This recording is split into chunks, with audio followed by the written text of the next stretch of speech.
Hello, good afternoon. It is your host, Emmanuel Isaiah Smith, and today's date is Tuesday, December 23rd, 2025. The time is 3:01 p.m., and I am in Miami, Florida. The topic of today's lecture is Miami-Dade Public Library System, Espionage Management, and Cataclysm Services. And I'll let you know in advance, ladies and gentlemen, that I tend to do these lectures outdoors, so I may have to raise or project my voice from time to time to drown out the background noise. Should any exist, please adjust your volumes accordingly. I would like to begin this lecture by invoking my First Amendment right under the United States Constitution to speak freely, to communicate freely, and to freely share my ideas with anyone I please, whenever I please, and through the communicative medium of my choice. Furthermore, I would like to assert that the matters I'm going to bring to your attention today concerning the Miami-Dade Public Library System are matters that are extremely multifaceted and require a great deal of investigation to come to conclusions about. So, I have off and on, ladies and gentlemen, been a patron of Miami-Dade Public Library Systems for 8 years. I got my first library card in May of 2018 and frequented the libraries from then till about 2 months ago, which corresponds roughly to about 8 years, with the expectation that I would be able to work on my online project concerning clandestine gang stalking and other socio-political matters uninterrupted. And what I'm going to do in this lecture is I'm going to give you, my listeners, the rundown of my experience with Miami-Dade County in narrative form and how it corresponds to my clandestine gang stalking campaign and what I believe the remedies are and should be. And before I get into the narrative of my experiences with Miami-Dade Public Library System, which have been vastly and overwhelmingly negative, I would like to let the listeners know that I in no way attribute the lackluster service, the unprofessionalism, and the civil rights violations that I have observed with respect to Miami-Dade Public Library Systems in any way to the leadership of Miami-Dade County. I believe that Mayor Daniela Levine Cava is a good mayor, and she is the people's choice for mayor here in Miami-Dade County for good reason. I think she really knows her job well, and I believe she occupies that job well. And I believe that the Board of County Commissioners as well do a good job. And quite frankly, the mayor and the Board of County Commissioners at least in my estimation, have never had a reason to babysit the Miami-Dade public library system for the many infractions that I've observed this library take against me and other patrons. Nor do I suspect that the mayor or the board have ever felt a reason to monitor the library for criminal activity, which I am going to assert right here and now that as an institution, as an organization, that I consider to be wholly corrupt from top to bottom, participates in. So we're going to examine the holistic trajectory of my experience with Miami-Dade Public Library System from a civil rights perspective, from the perspective of a patron, and from a criminal justice perspective, because I believe that this library system perpetrates acts of crime against patrons and non-patrons based on a number of factors that I will bring to your attention today, right now. So thank you for listening, ladies and gentlemen. We'll get right into the matter. First and foremost, the Miami-Dade Library System is approximately 53 years old. Its first branch was the Lemon City branch, which is, if I'm not mistaken, near Biscayne Boulevard here in Miami. And since then, it has grown to a 50-branch library system, with those 50 branches having been spread out across Miami-Dade County. And for the most part, at least at first glance,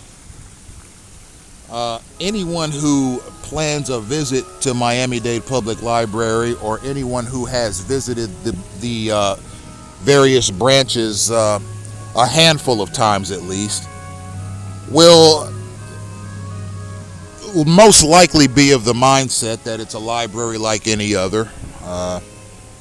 It's got staff there in the branch.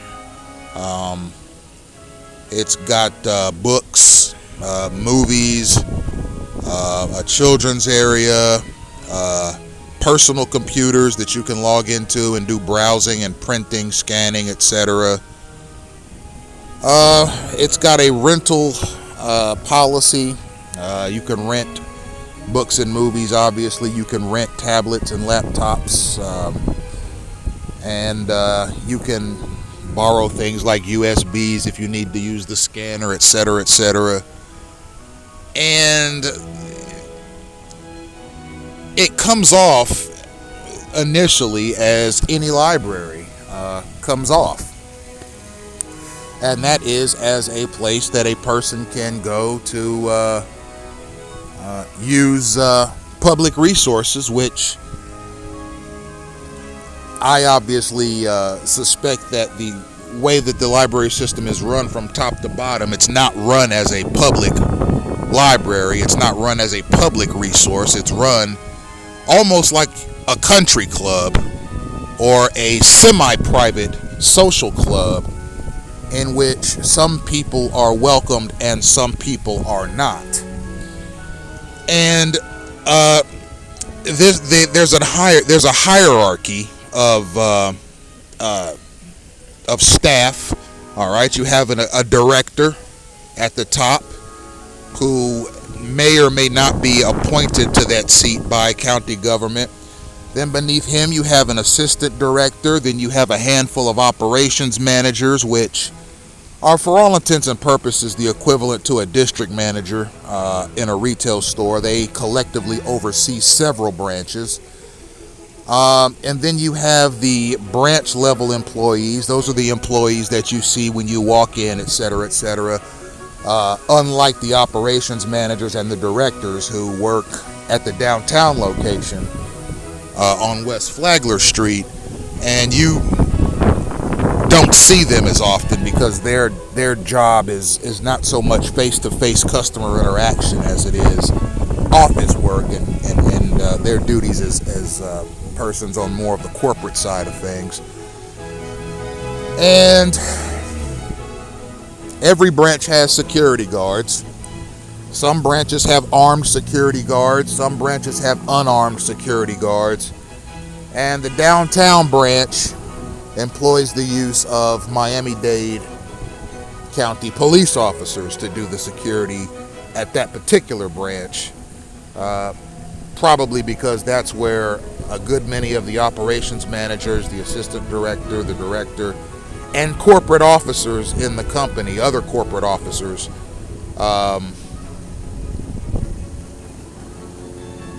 carry out their duties. Miami-Dade Public Library System is a publicly funded and taxpayer-funded library system. It is in no way private, and it is subject to the guidance of the Board of County Commissioners and Her Honor the Mayor, who determine the library's yearly budget, and they determine the library's new projects. For example, any renovations or newly built libraries are subject to their oversight and approval. Now, let's get into the main subject matter of this lecture, ladies and gentlemen. So the library system in its operation is very cult-like. All right, now I've never worked in a library myself, but I have visited libraries in many different states. I've visited them in Pennsylvania. I've visited libraries in Washington, D.C. I've visited libraries in Ohio, Tennessee, and I've visited libraries in other parts of the state. Like, for example, I visited Broward County libraries and frequented those libraries for a time. I frequented West Palm Beach County libraries.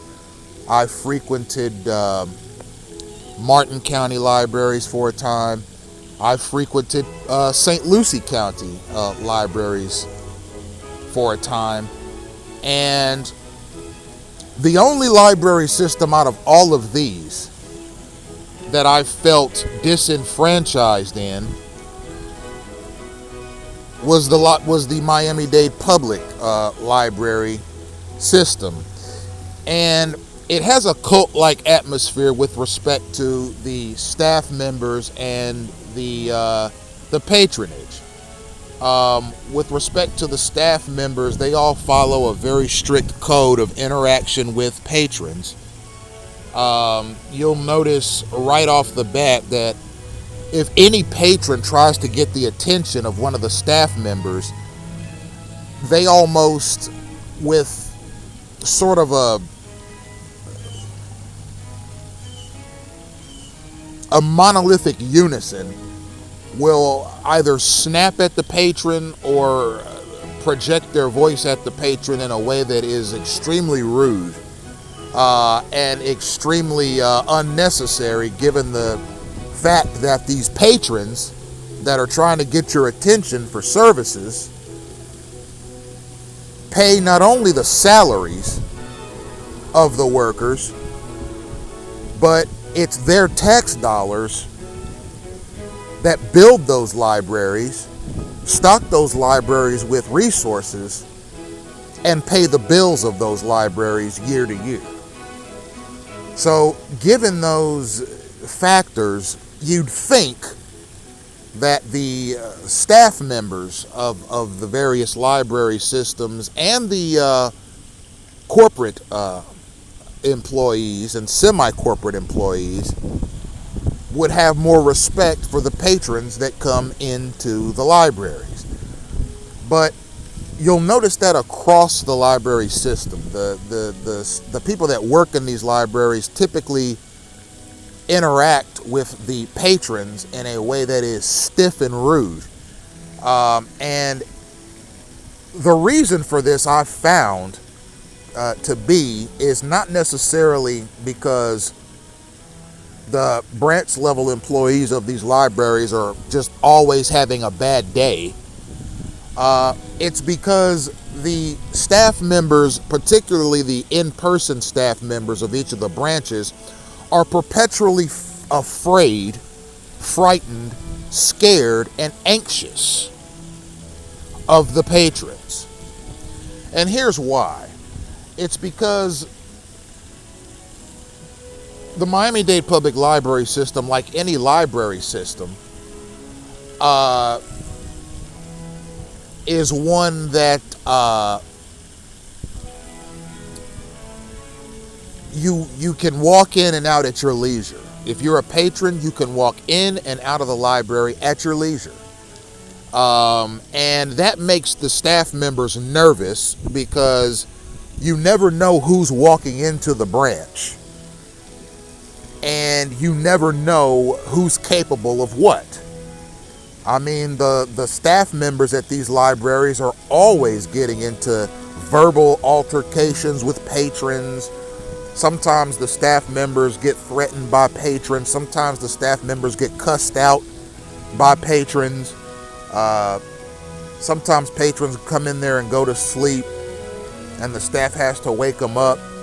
Sometimes the patrons are in violation. So, for example, there are times where patrons come in and maybe they're too loud, and the staff has to ask them to be quiet, or tell security to ask them to be quiet. Most of the library staff members throughout the county get security to ask people to be quiet because the staff members are just always so perpetually scared of everybody that comes in there, because you just don't know. You just don't know. I heard one staff member at the Kendall Lakes Library branch one day make a remark. After I put these books away, I'm going in the back room and I'm going to lock the back room because it looks like some of these patrons in here might pull out a gun and shoot up the branch. All right, I've actually heard staff members from that particular branch make comments like that about the patrons. And all of the branches employees act that way towards the patrons. I mean, every patron that walks into one of those branches is treated as if they are a potential threat or a potential violent person that could start a horrific ruckus in the branch. And that is the mindset that Miami-Dade Public Library staff members have towards the patrons, that each one that comes in is a potential threat. And the operations managers and the directors and even the corporate officers have that same mentality towards the patrons. Every patron that comes in there, even the ones who are very unassuming, are treated as a potential threat. And to take it a step further, the black patrons that go into these library systems, particularly the black males that go into these library systems, are not only treated as potential threats, but they're treated as prowlers as well. Okay, I've seen security guards in the Miami-Dade Public Library system and staff members alike sort of insinuate among themselves, when they thought no one was listening, that all the black male patrons that come into the library do is sit around on the computers, listen to sexually charged rap music, and stare sexually or provocatively at the women that work there, or the women patrons and their children. So that's sort of the Miami-Dade Public Library system's attitude towards black male patrons, is that they are sexual deviants that come to the library to sit around and gawk at women and children and look at inappropriate material or listen to inappropriate material on the computers with their headphones. And the security guards, many of them are of the same mindset, because all of the security guards that work inside of the Miami-Dade Public Library system are indoctrinated by the staff members as to how to look at patrons. So, for example, you have a number of security firms that Miami-Dade County has hired to staff and patrol inside the library. So you have Delta 5 Security, which the county pays for security services inside the library system. And you have Allied Universal Security, which is also paid by the county to monitor the libraries. And the on-site security guards are indoctrinated by the staff members almost immediately. Okay, if as soon as a new security guard starts in one of the branches, and mind you, the security guards in these branches are swapped out all the time. These security guards are immediately indoctrinated by the staff to have an antagonistic view of not only the patrons, but especially the black male ones that come in.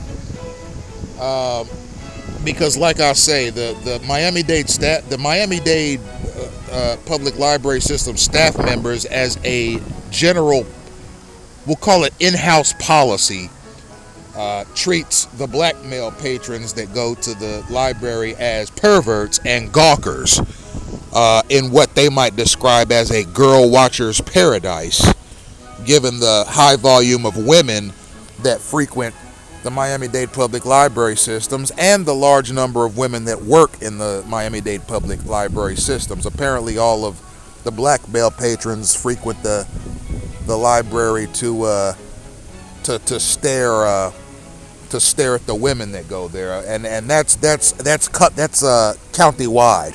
That's countywide, ladies and gentlemen. And the security guards are indoctrinated by the staff to look at the patrons in this way. So, with respect to my own experience with Miami-Dade Public Library System over the past 8 years, my initial goal with my patronage was to work on my project, my online project, the Gang Stalking in Action and Bible Discourses LLC project, in a library, because they're fairly spaced out, a good many of them, and the computer time is unlimited, and I have access to those resources. But here's what happened with me. I think my experience with Miami-Dade Public Library System is unique and different than most people's experience with Miami-Dade Public Library System. And I'm going to run down a list of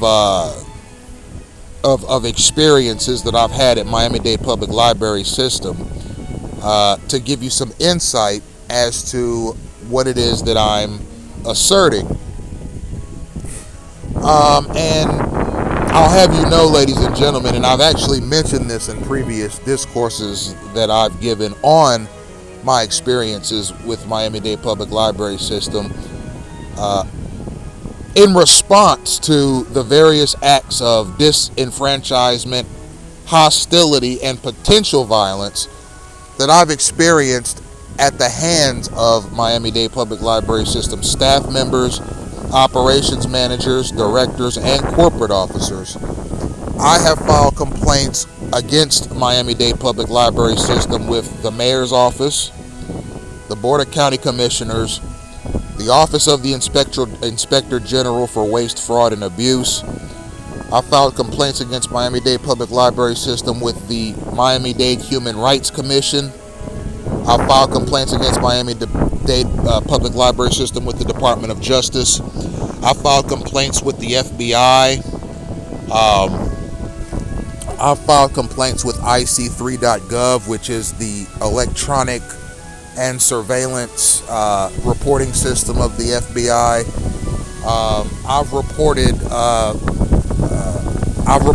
I've filed complaints against Miami-Dade Public Library System with the State Attorney's Office. I filed complaints with so many governmental auxiliaries concerning my the various acts of disenfranchisement that I've experienced and that my significant other have experienced with various governmental auxiliaries with the hope that my voice could be heard with respect to these matters. And oftentimes these governmental auxiliaries, they take action without actually responding to you. So for example, they'll get your complaint and they'll take action on the complaint without actually telling you what the steps or the remedies they took were.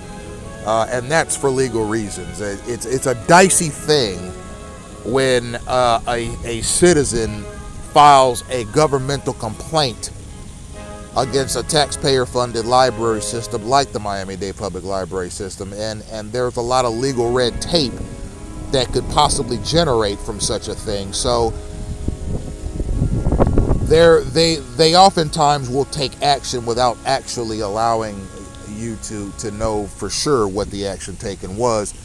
But in the case with the mayor's office, sometimes they'll send you a survey after they take action to see if your problem was handled in a timely and professional manner by the library staff. So that's one way that you know that the mayor's office has taken action, is they'll send you a survey afterwards. And I filled out a number of them saying that my complaint was remedied, but then maybe a month later, some staff member or some officer that works in the corporate sector or some other person, maybe an operations manager, will do something else to egregiously offend or disenfranchise me. And then I have to file another complaint with the mayor's office or the board of county commissioners or any number of governmental auxiliaries to remedy that complaint. So at some point, Miami-Dade Public Library System as an entity, okay, learned about my project. Okay, at some point, Miami-Dade Public Library System as an entity, and I'm talking county-wide, learned about my project. Okay, and they took offense to my project. Why? You know what? I have no idea. It's probably a combination of bigotry and resentment that I'm exposing gang stalking, which is something that is practiced heavily throughout Miami-Dade Public Library System. Okay? And that I can promise you, ladies and gentlemen. I've talked about it at some length in previous lectures. Go back and listen to my lecture on social engineering.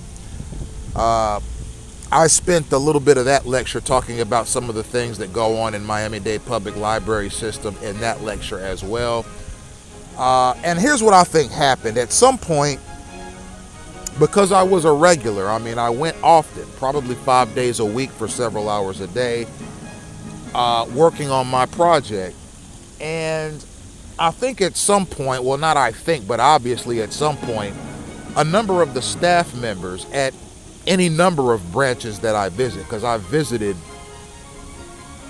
probably 20 out of the 50 that are here, eventually got word of my project, having probably peeped at my computer screen or something to that effect, or perhaps they were looking at my web activity on the IT end and saw my Facebook pages, my Instagram pages, my YouTube pages, my Twitter pages, my Blogspot pages, my Linktree, TikTok, you name it.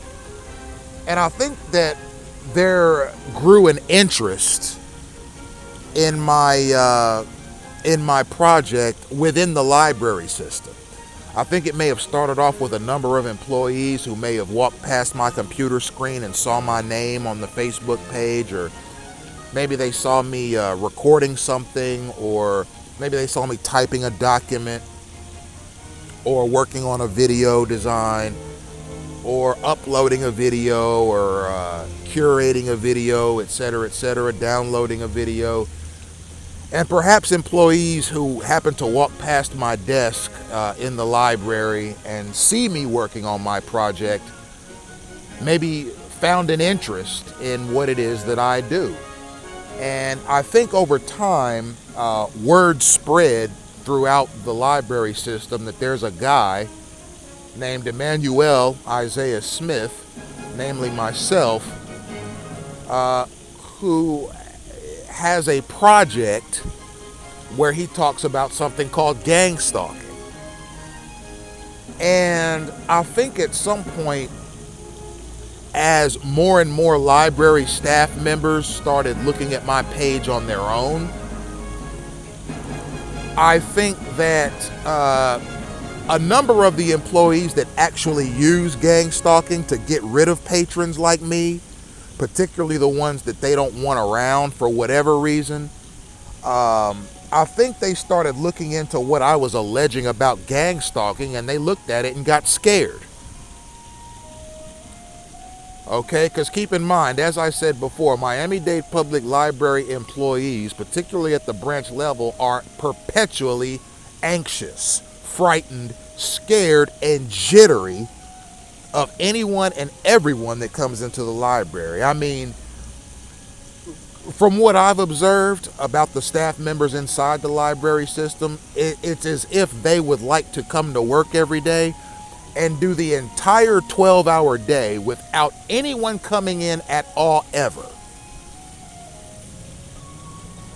That way they would not have any anxiety about unruly patrons or dangerous or threatening patrons, etc., etc. All right? And mind you, there are library workers and employees in that library system where that's exactly how they want their day to go. They want it to just be the staff and nobody else.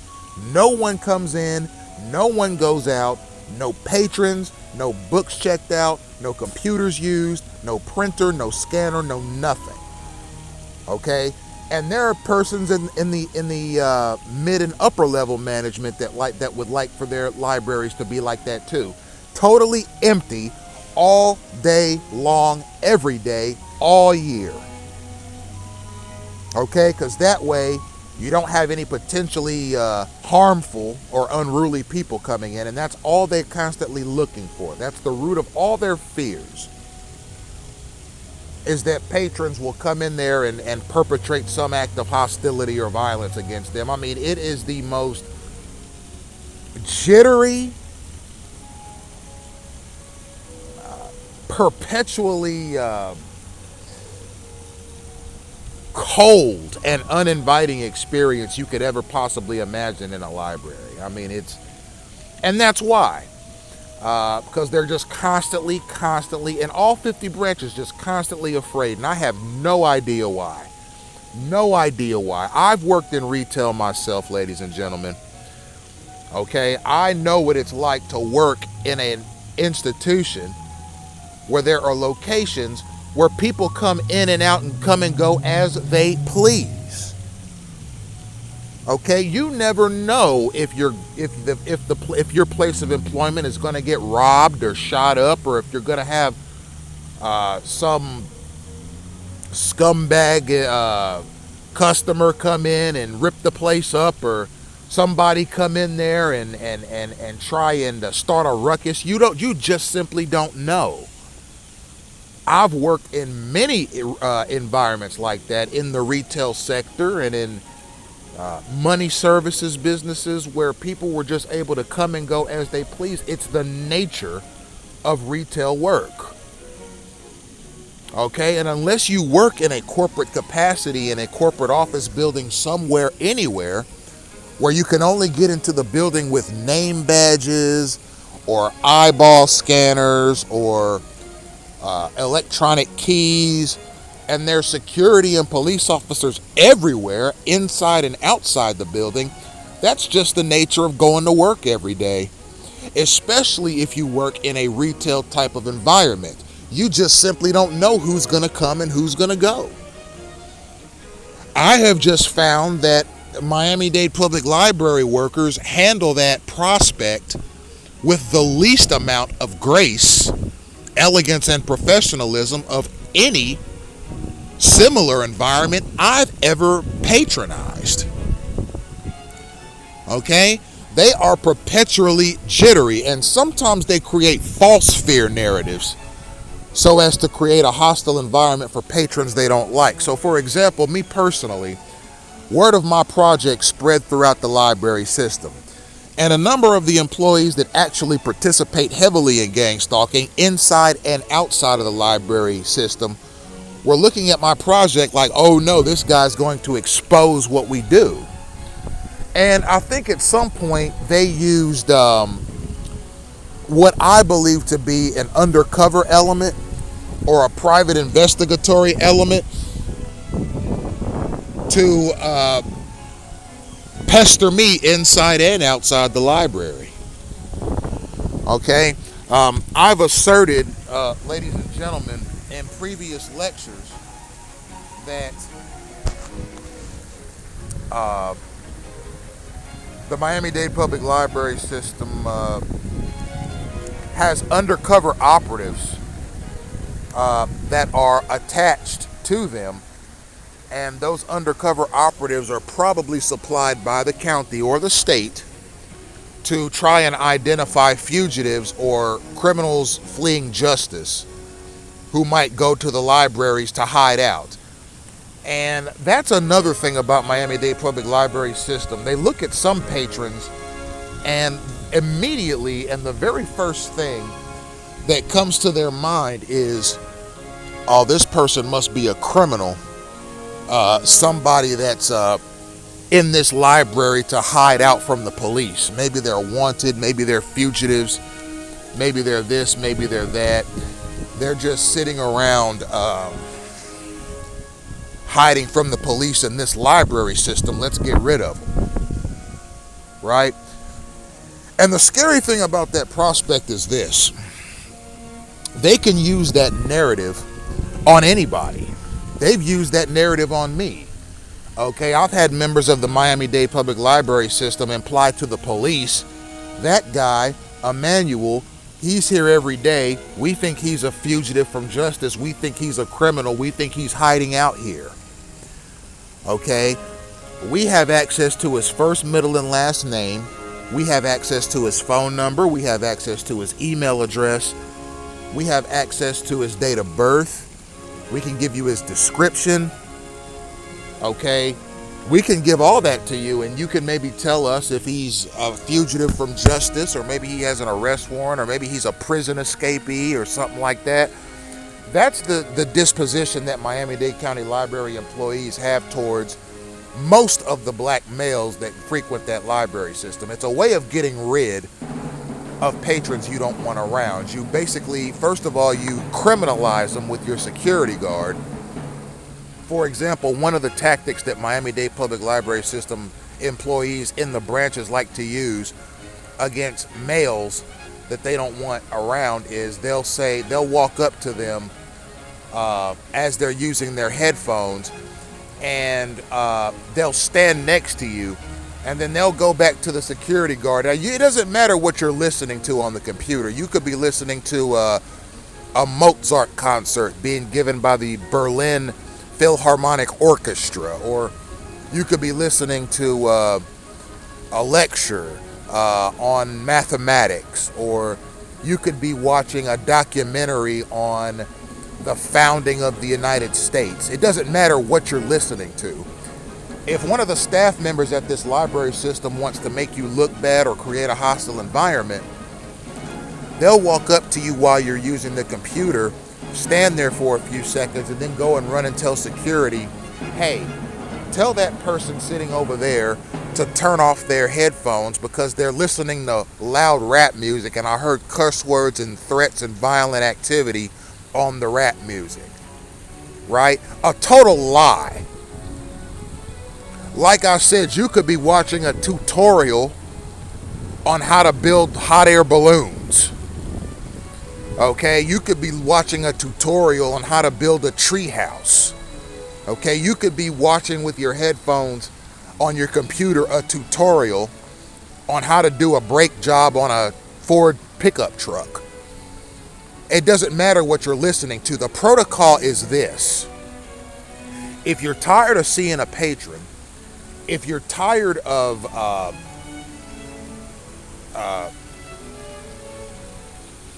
a patron coming into your branch for any reason, maybe you don't like their race, maybe you don't like the clothes they wear, maybe you don't like their haircut, maybe you don't like how they talk, maybe you don't think they're hip or cool enough. These library staff members make up reasons to create hostile environments for patrons they don't like. So what they'll do is they'll go to the security guard and say, hey, I saw that person over there looking at inappropriate material, or hey, I saw that patron over there, they're listening to loud rap, or something like that. And the security guard will come over and tell you to turn your headphones down, even if your headphones are not even up that high. You see, I see them do that to a lot of patrons. And I've seen them do that to patrons in various branches. Okay, and typically speaking, if you have if you're listening to something on your headphones, no one who is around you can hear what you're listening to.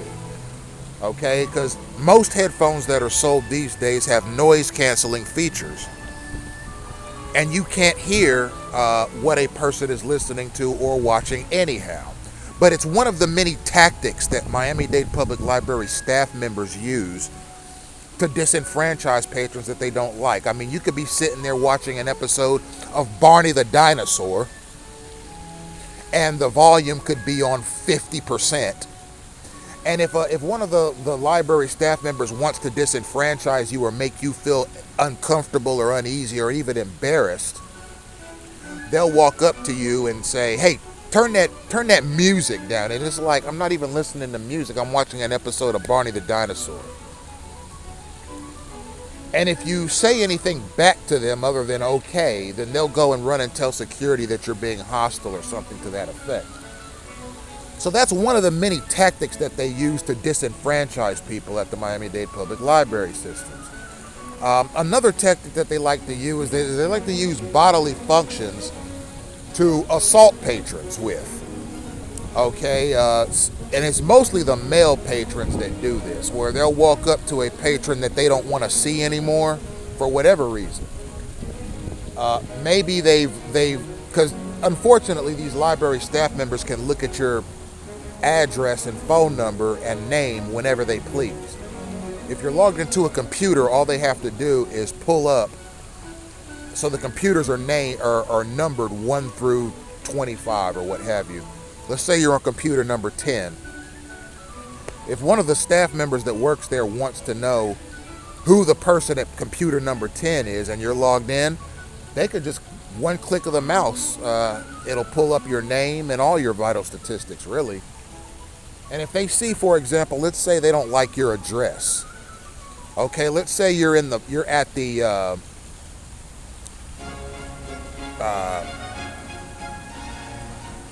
let's say you're at the Kendall, Florida library, but your address says that you live in Overtown, Miami. Maybe that staff worker doesn't like Overtown, Miami. Maybe they've had bad experiences in Overtown, Miami. Maybe they just don't like the kinds of people that live in Overtown, Miami. They could look at your address as you're using the computer, and then maybe they'll try and do something to discourage you from coming to this branch. Because some of the employees at Miami-Dade Public Library system have this mentality where, we only want people from this particular area using our computers or using our library. So if you're from Overtown, Miami, go to the Overtown branch. What are you doing here in Kendall? You see? So sometimes the harassment that the employees use against the patrons is based on the patron's address. So let's say you live in Overtown, Miami, and you have an Overtown, Miami address, but you're using the library over in Kendall, Florida. One of the staff members might look at you on your library card and pull up your information and see you live in Overtown, Miami, and think to themselves, you know what?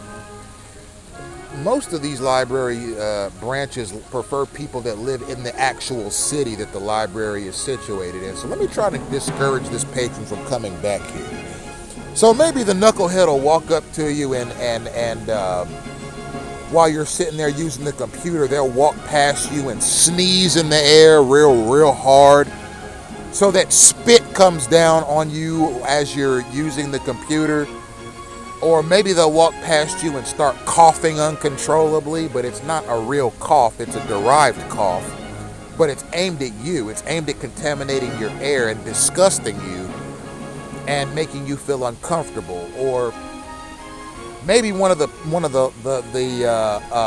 library workers will walk past you and put their crotch or their buttocks near your head or something like that and act as if they're putting away books or helping another patron or something to that effect while you're using one of the computers.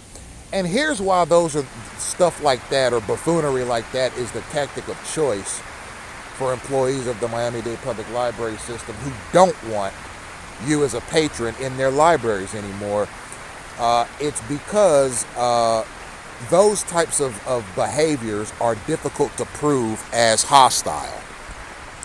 So for example, let's say you're sitting at a computer and one of the library patrons looks at you and thinks, you know what, I've seen that person come to this library every day for 2 weeks straight. I don't like the clothes he wears. I'm going to try to discourage him from coming back to this particular branch.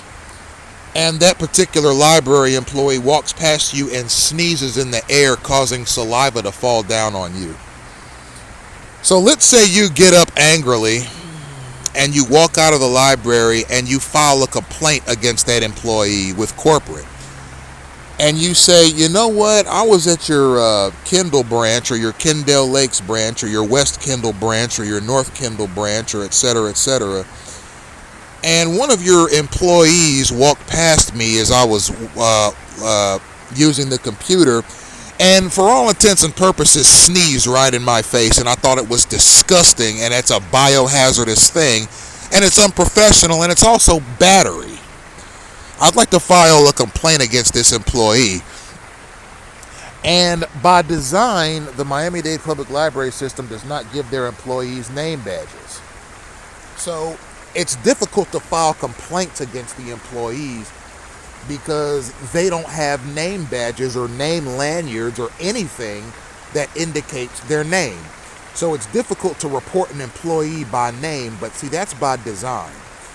The Miami-Dade Public Library System likes to make it difficult to file complaints against their employees, even the employees that do things that are insulting or hostile to patrons. So all you're left with is a description of the employee. Otherwise, I guess you could go to the manager or one of the other employees and ask the name of an employee. I've had to do that a number of times. Ask the name of an employee so I'll know exactly who to file the complaint against. But typically speaking, that in itself can be an anxious experience because this is a library you want to frequent often. You don't want to necessarily create bad blood between you and staff, but you want to file this complaint. So you risk becoming a pariah in the library branch by asking for the name of an employee because why else would you be asking for this employee's name? What are you about to do? File a complaint or something? That type of thing. So you file your complaint, and if you file it with customer service, they'll get back to you and say, we forwarded this to an operations manager who will get back with you. And typically what will happen is something like this. So let's say that one of the employees walks past you and sneezes on you. to try and to make you anxious or embarrassed or make you not want to visit that branch anymore. So you go and file a complaint. What the operations manager will come back with is something like this. Well, sneezing is a natural human function. And this employee in particular says that he doesn't recall doing that. And none of his coworkers recall this happening either. And because sneezing is something that everyone does, and that it's just basically a natural part of being human, I don't think that this employee did anything wrong, because sneezing is just something that the human body does from time to time. And quite frankly, I'm not convinced that this person sneezing on you was an act of hostility or violence. So that's the kind of response that you'll get back from the operations manager, right? They'll stonewall you. And so what that does is that effectively eliminates your ability to file complaints against any employee that does that to you now or in the future, because you already know what kind of a response you're going to get with respect to the remedy. So it's a way of effectively disenfranchising people without making it look like an act of hostility. The same with coughing. Let's say one of the employees walked past you and coughs in your face or something like that, and then they walk off. They might go do something slick like grab a bottle of water or something and drink that, so as to make it look as if, oh my goodness, that was such an accident. Here, let me drink some water to clear my throat. But you, since it was on purpose and you file a complaint, you'll get the same response from the operations managers. Oh, sorry, but coughing happens. A cough is a cough, and it's something that happens when people get an itchy or dry throat. I'm sorry, we just simply don't believe that this was done with malicious intent. So that scratches off something else that you can complain for. So let's say that, and this is something else that a lot of the Hispanic employees of the Miami-Dade Public Library System like to do, particularly when they want to get rid of or make or disenfranchise African American patrons, is they'll come around you and start talking Spanish to somebody.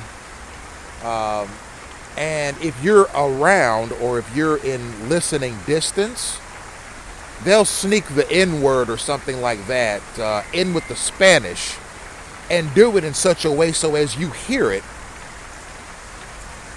and are immediately taken aback by what you've just heard. Now, this is not something that I personally have reported to corporate. And the reason I haven't reported this is a trend, okay?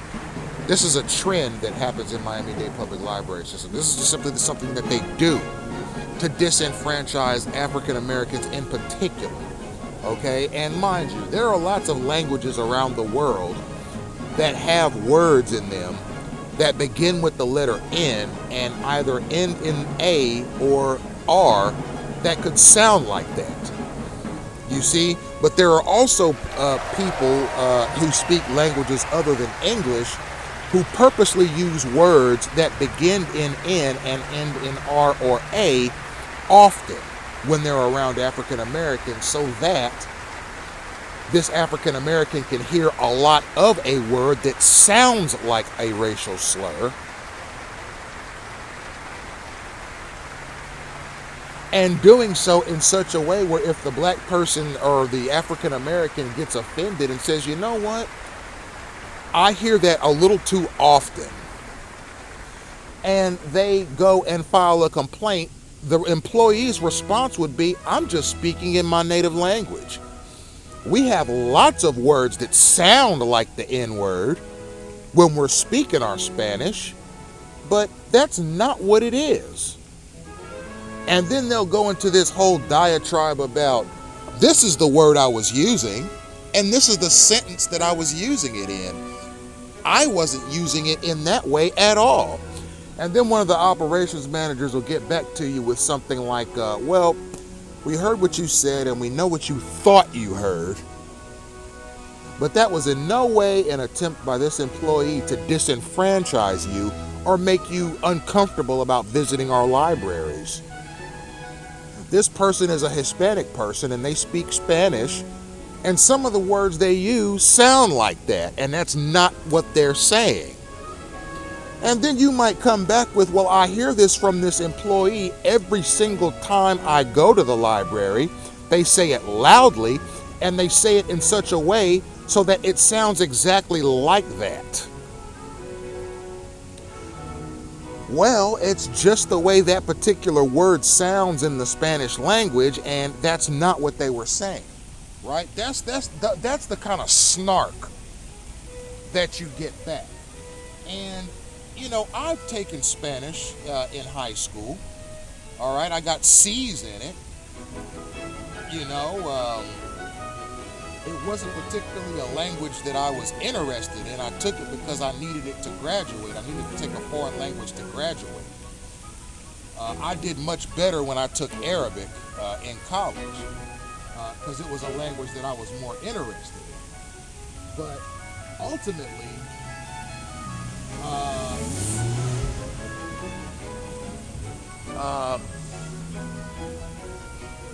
when the entire 2 years that I took Spanish, all right, at Shaker Heights High School, never once did I hear a word from any of my classmates or any of my teachers or any of my substitute teachers that sounded like that.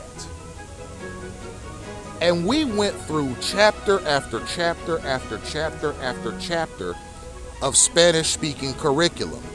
I can't remember a single instance in the entire 2 years that I took Spanish in high school where somebody or a teacher or even the learning materials, the audio-visual learning materials that we were given, never once did I hear anything in that entire 2 year period that sounded like that. But I get to Miami-Dade County and all of a sudden I hear it all the time, multiple times a day. Sometimes it's almost as if they make up a reason to use words that sound like that, mixed in with their Spanish, just to make you feel uncomfortable if you're an African American. They do that at the libraries as well, when they're speaking to people. And it was kind of funny too, because one time, and I have not reported this to the mayor, this perceived slur that I keep hearing, I have not reported this to the mayor because I already know, given my past experiences with Miami-Dade Public Library System, what they're going to do. They're going to spin the issue and say that's not what that was, so I don't even bother. But one time I did say to the mayor's office in a complaint that I thought Miami-Dade Public Library System was bigoted, and I do think it's bigoted from top to bottom. And so this is something real funny that happened too. So all I said was bigoted. I didn't say why I thought the library system was bigoted. You see, I didn't say why. I just said that I believe that the library system is bigoted. And the mayor got back to some of the operations managers on my complaint, and I'm not kidding. This actually happened. One of the operations managers goes, well, I can promise you that none of our employees use the N-word in front of our African American patrons. And the investigators were like, wait a minute, what makes you think this was about the N-word? Emmanuel didn't say nothing about no N-word. He just said he thought you were bigoted. You see? So it was kind of a Freudian slip. It's like, wait a minute, we might have just told on ourselves. Right? Because they automatically assumed that that was the nature of my complaint without having actually seen or read my complaint. Because I sent my complaint right to the mayor's office. I didn't send my complaint through the library to the mayor's office. I sent the complaint to the mayor's office personally, without letting Miami-Dade Public Library System know what the complaint was about. All they had to do was hear the word bigot, and they automatically assumed that it was a complaint about the N-word. I have no idea why they thought that was the nature of the complaint. That was not the nature of the complaint. I did not mention anything in the complaint about a racial slur at all. All I said was I thought that they were bigoted. And they automatically came back with, well, we don't use the N-word in our... You see what I'm saying? They told on themselves with that. They assumed that was the nature of the complaint because they know that they do that in front of me on purpose. And that was the point. They wanted me to file a complaint about that so they could come back with some snark about, no, that's just how the Spanish language sounds. Right? So they told on themselves with that and made themselves look like idiots with that. And that was actually very funny to me. So you have that. You have a situation where they'll get the police involved. Okay, sometimes the library staff members file false police reports against patrons.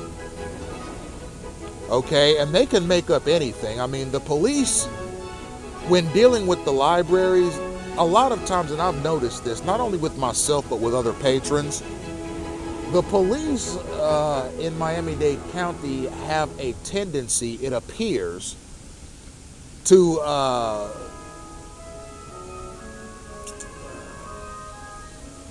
perpetually side with the library staff members. See, the library staff members, a lot of them are good at weaving stories and tall tales about patrons. It's not about telling the truth with Miami-Dade Public Library System staff members. It's about getting rid of you. You understand? They will make up tall tales about anything, even stuff that's criminalizing. Okay, they can make up stories about you breaking computers. They can make up a story about you stealing something. They can make up stories about you flirting with the staff members there.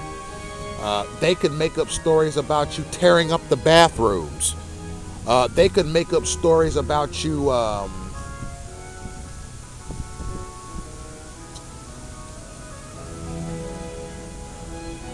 doing anything. I mean, they can make up a story and contact the police without telling you that they're going to contact the police, and do a false police report against you, and the police will come into the library branch right there on the spot and trespass you.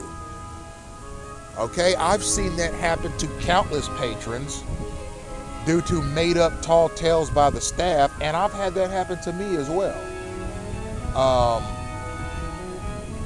Where police will walk up to you and make you leave based on false testimony by a library worker. So they have a formula, they have a system that they use to disenfranchise patrons with. And they also have this, as I've said in previous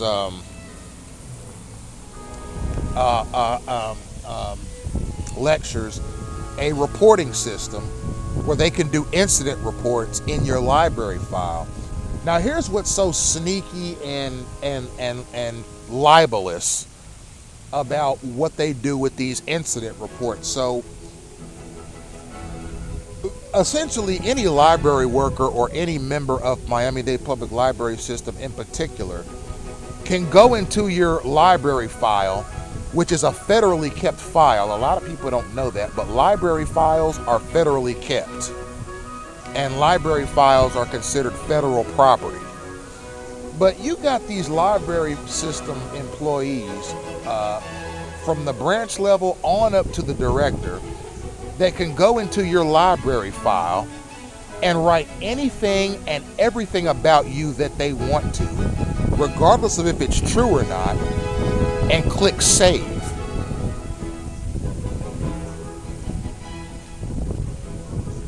Okay, and mind you, these are federally kept library files. federally kept electronic library files. They can write anything they want to write about you at all and click save. It does not have to be true. It can be insulting. It can be slanderous. It could be criminalizing.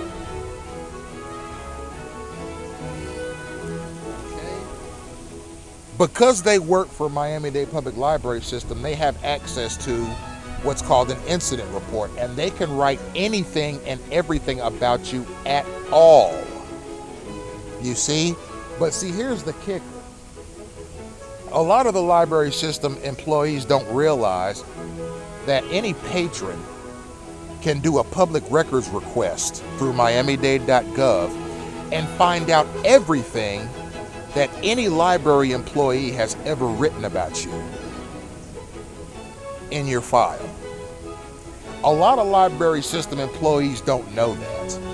They think that they can just write whatever they want to about you, no matter how false or insulting it is, or how slanderous or libelous it is, and we got to say something bad about you in your file, and you'll never know about it because we don't tell you what we're writing.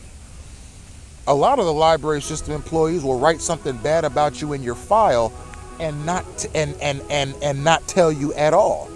They won't tell you, hey, we just wrote something. They won't tell you, hey, we just did an incident report. They'll just write it and that's it. A lot of them don't know that those are retrievable. So one day what I did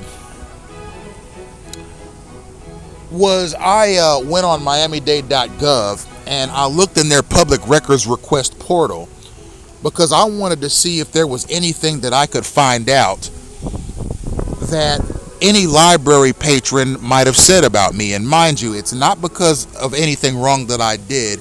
It's because, simply put, they don't like a lot of African American males in their branches because we're all perverts, obviously. And they don't like my project because I talk about gang stalking, and that's something a lot of them participate in, and it's also something that I criticize the United States about. And they don't like my use of my First Amendment rights or my freedom of speech rights to criticize America or talk about gang stalking. So there was a countywide conspiracy, and this is obvious. There was a countywide conspiracy to get me banned from all the branches because of my work and because of my race. So ultimately, I did a public records request on miamidade.gov, and I saw that they did have a module where you could request public records that are generated on you by library employees. So I did a public records request, and I did a public records request for all of the incident reports and all of the file reports that were made on me by library staff members at all the branches. And that took about a week for them to process, the library system, and then they posted the results of my records request on the miamidade.gov website for me to log in and see. And I was absolutely horrified, ladies and gentlemen, by what these library employees were writing about me and my significant other behind our backs and without telling us. These Miami-Dade Public Library System employees write some of the most hateful, bigoted, unprofessional, and holistically disgusting things about patrons in these reports that you could ever imagine. I mean, there were reports in there where the branch manager was making fun of my clothes. And this is at the Kendall Lakes branch. There was another one where this same manager was making fun of my significant other's clothes. They were calling me dirty and saying that my significant other was a nuisance and calling me a pest in my library file. They were writing stuff like This guy goes into the bathroom for 30 minutes at a time, and we're concerned about him. We see him loitering around the library after hours, and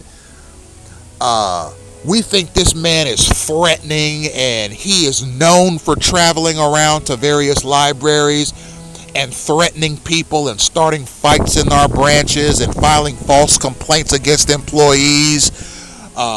They were writing stuff like he doesn't live in this area, and we question the address that he has on file. They wrote reports making fun of my significant other's hair, saying that she has bleach blonde hair. I mean, the most absolutely disgusting, despicable, and disreputable things I've ever seen written about me in my adult life were written about me behind my back in alleged incident reports by these library staffers. And when I saw it, I was like, you know what? If I could sue,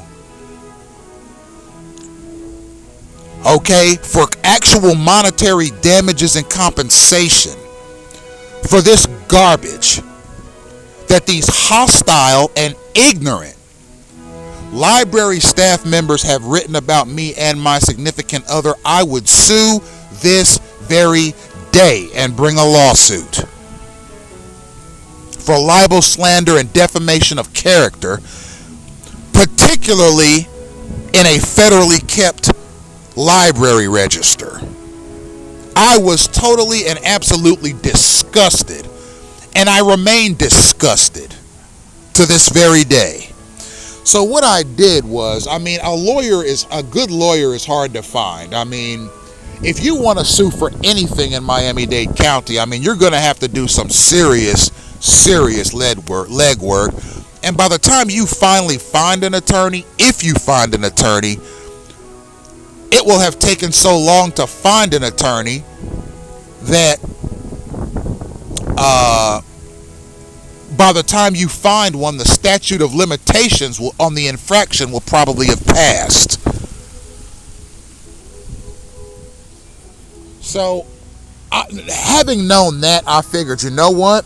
As badly as I would like to sue for this garbage that these Miami-Dade Public Library workers stuffed in my federally kept library file, instead I'll go to the mayor and I'll go to the Board of County Commissioners about this, and I'll go to the Miami-Dade Human Rights Commission about it and see if I can get anywhere with any of them. So what I did was I downloaded the reports that were written about me, and I forwarded these reports and all the hostile language against me and my significant other to the mayor's office, to the Board of County Commissioners, and to the Miami-Dade Human Rights Commission. And apparently the Miami-Dade Human Rights Commission doesn't have jurisdiction over the library, so they couldn't do anything. But the Miami-Dade Mayor's Office and the Board of County Commissioners investigated, and I think they might have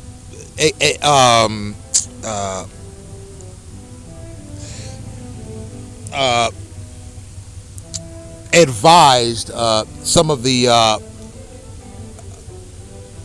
mid and upper level managers in the library system to instruct their employees to be professional when writing reports about patrons.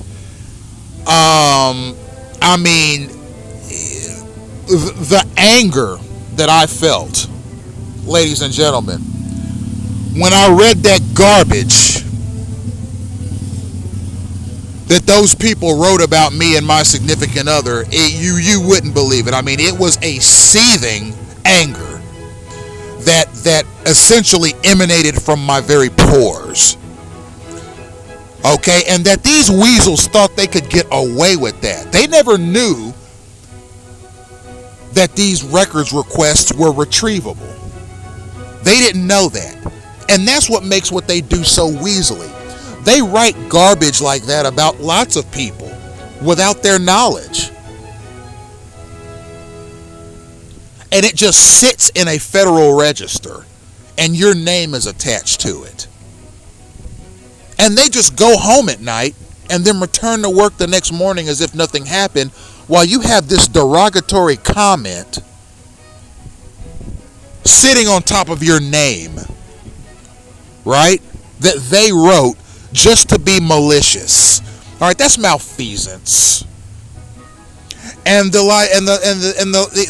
holistic employee structure of the Miami-Dade Public Library system ought to be absolutely disgusted with themselves for some of the stuff they write about people behind their backs in their library files without telling them.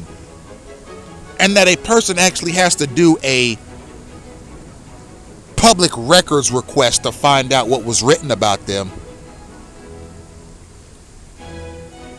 You see? That's the kind of stuff they do at the Miami-Dade Public Library system. Okay? And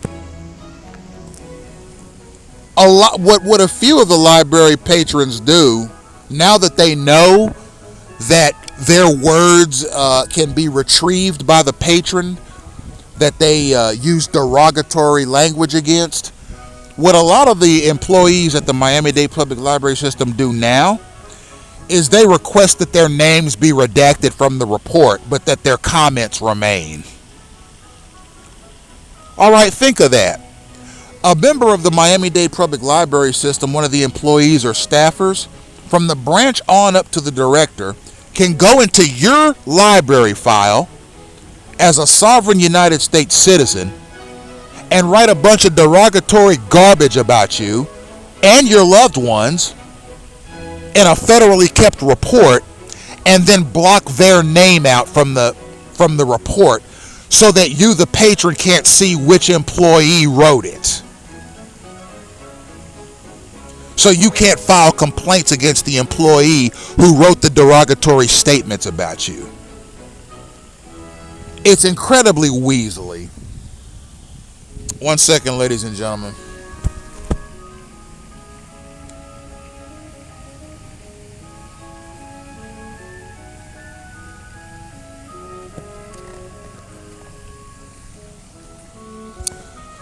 All right, I'm back. So that's one thing that they do to disenfranchise patrons. And here's something else that they do at the Miami-Dade Public Library system.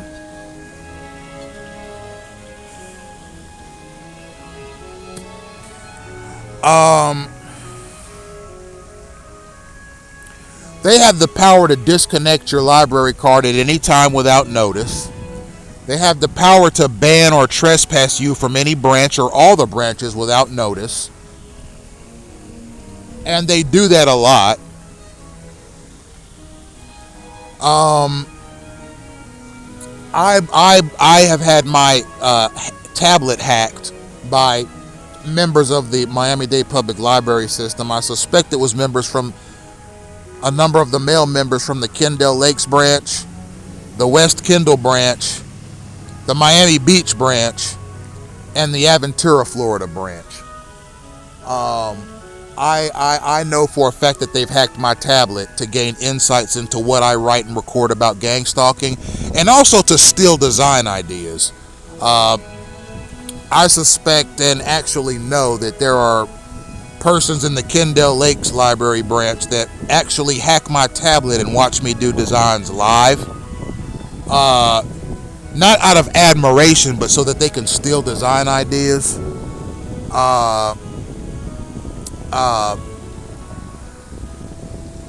Or make what I do look less than, etc., etc. It's kind of funny because if I knew that people were watching me do designs live on my videos, I would probably think it was cool if I knew that they were admirers of what I do.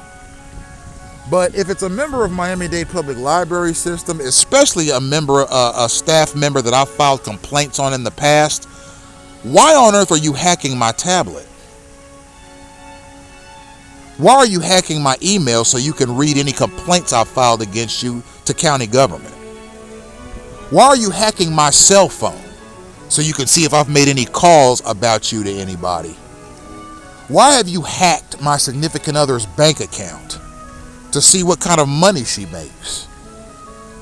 Why are Miami-Dade Public Library staff members using espionage tactics against me, a patron?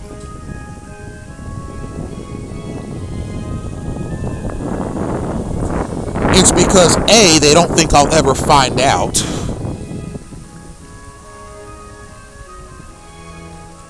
And B, so they can create a false narrative. All right, I've reported this hacking activity by the Miami-Dade Public Library System to the FBI. If the FBI were to do an investigation and bring criminal charges against anyone in the library system for illegal hacking, I already know what they'd say. They'd say, well, we hacked his tablet because we wanted to know if he was saying anything about us threatening, or if he was plotting an act of violence or something like that. They'd come up with some line of garbage as to how they feel threatened by me, or they wanted to look into my personal accounts just to see if I was threatening their safety, or they'd come up with some garbage like that. I can promise you, if charges were brought or if a lawsuit was made, that would be their excuse. So they hacked my tablet for the same reasons that they have written derogatory, untrue, and slanderous things about me in my library file. It's because they didn't think I'd find out. And they think that they could perpetuate all that criminal snark against me with no recourse at all. And I would like to bring you to this next issue that I've had. And mind you, I've had law enforcement intervene with me and library staff members. There was actually a library staff volunteer at the Aventura, Florida branch that walked up to me at a bus stop and essentially, in so many words, at least in my estimation, threatened me for filing a complaint against him. And I called the Aventura police and filed a report against him. And they issued a disturbance report regarding this matter. And that particular staff member ended up getting dismissed from that branch. Now, more recently, I've had staff members at Miami-Dade Public Library System attempt to disrupt my citizen patrol. I've mentioned in previous other lectures that I do a citizen patrol in Miami-Dade County that requires me to walk through Olympic Park ever so often to look for suspicious activity and report it to an officer that I'm working with. The staff members don't like that because a lot of the thugs that I'm investigating are people that the staff members go to try and intimidate patrons that they don't like. And that would bring me to my next point, and that's harassment and disenfranchisement outside of the library.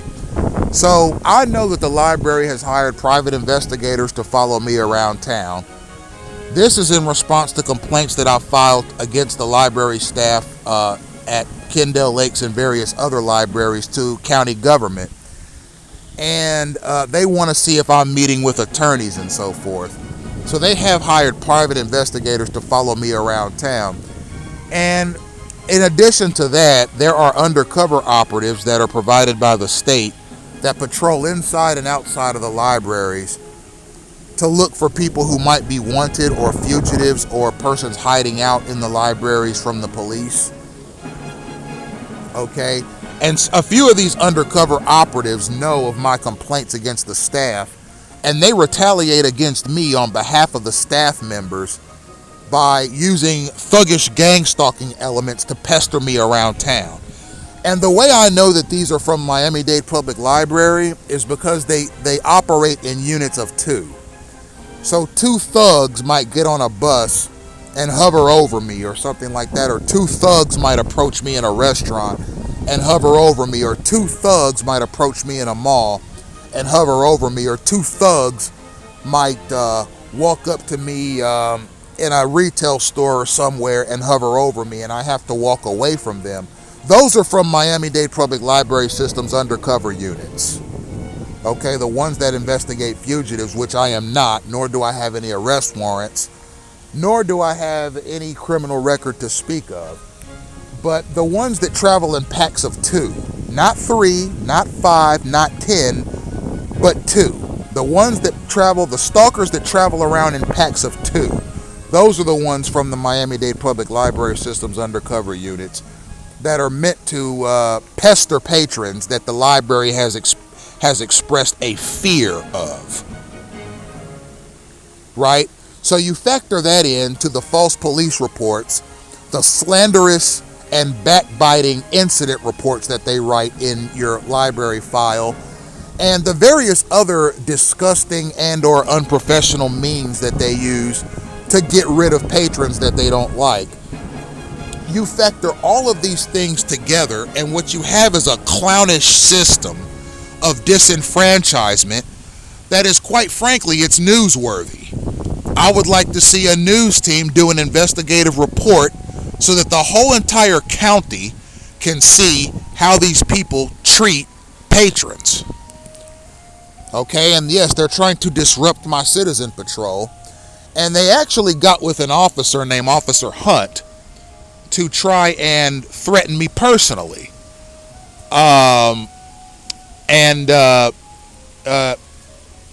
This officer, in so many words, threatened me with arrest and physical violence one day when I called the police against a local thug that frequents the library that the staff is obviously fond of.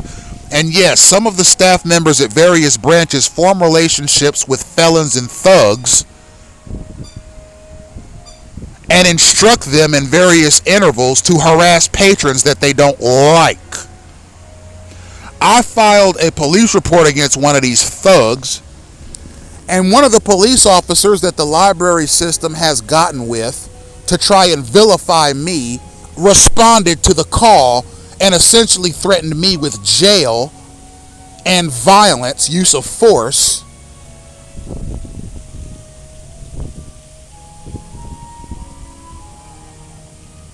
Because he didn't think I had a legit reason for calling the police that morning. And I ended up filing an internal affairs investigation against the officer and haven't seen him since, thankfully.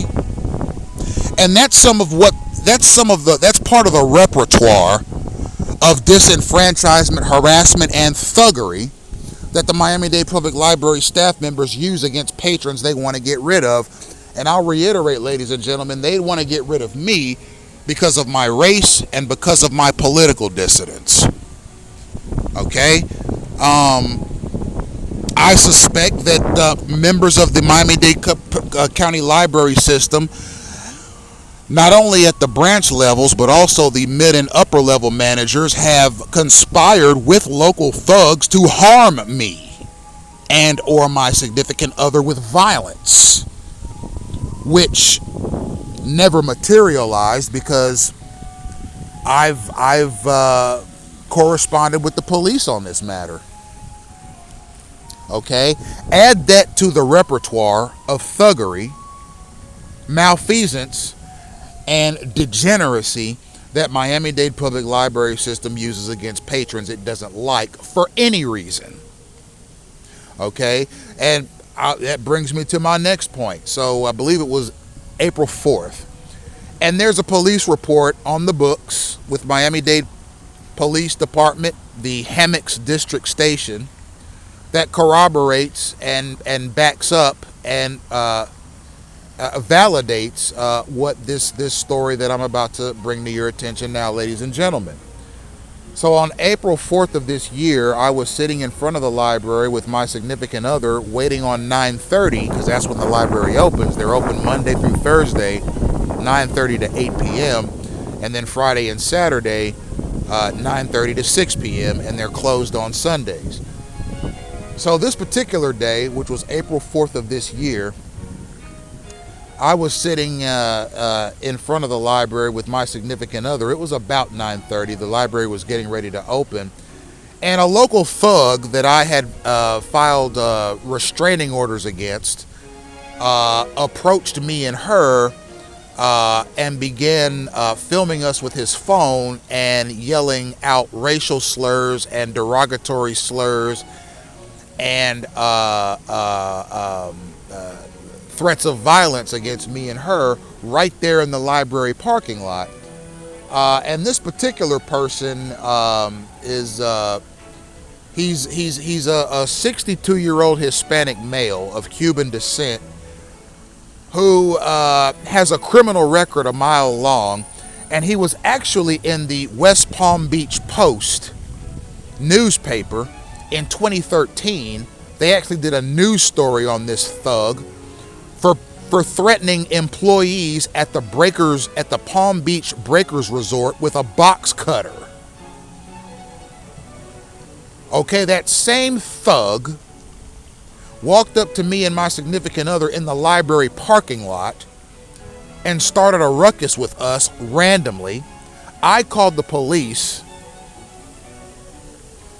and when the police arrived, the branch manager, this is the Kendall Lakes branch, she walked out into the parking lot and trespassed me for life.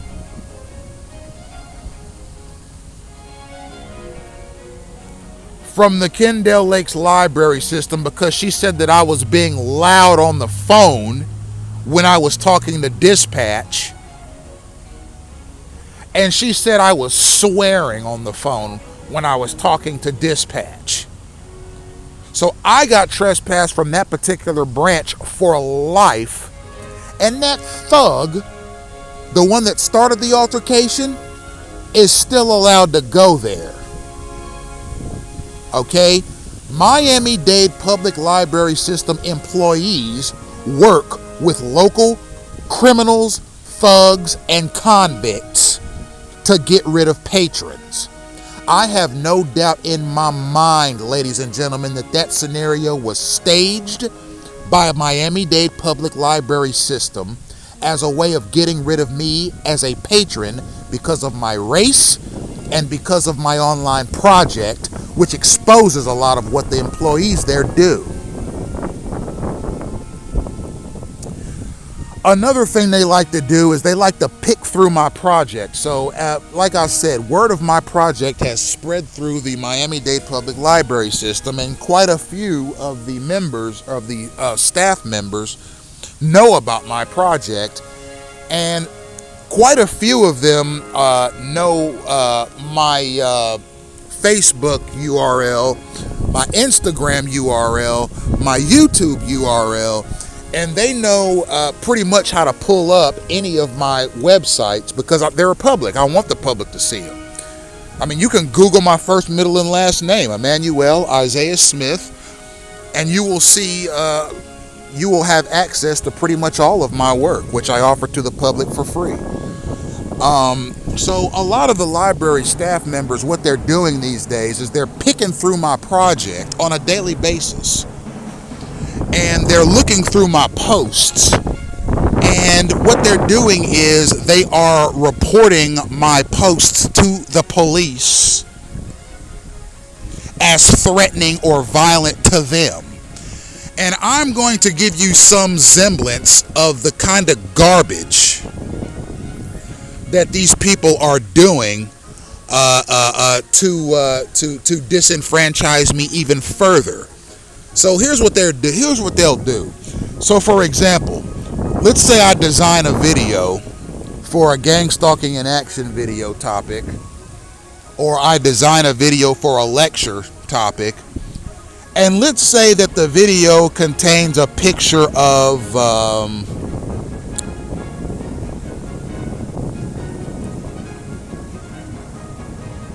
a soldier or a police officer, and the soldier or the police officer the image of a soldier or a police officer that I put in my video has a gun, right?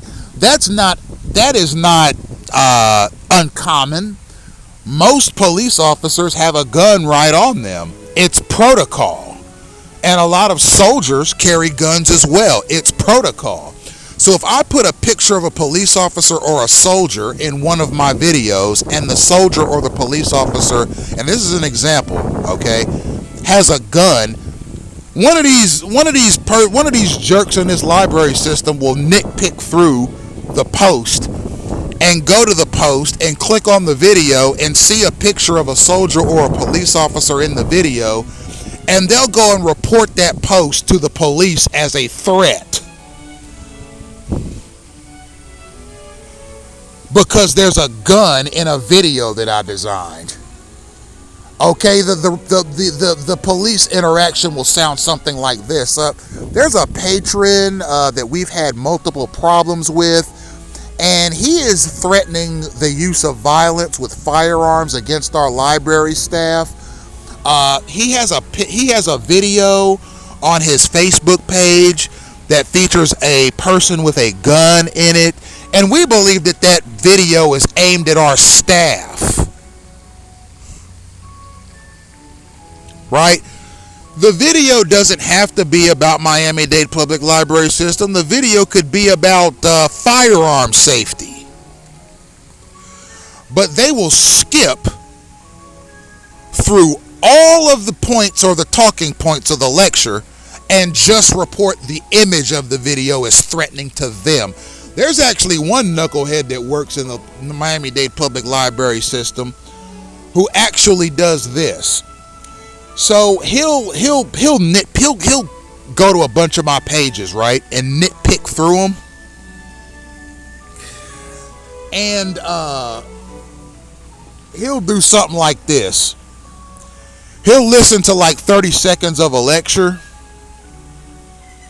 and let's say the lecture is about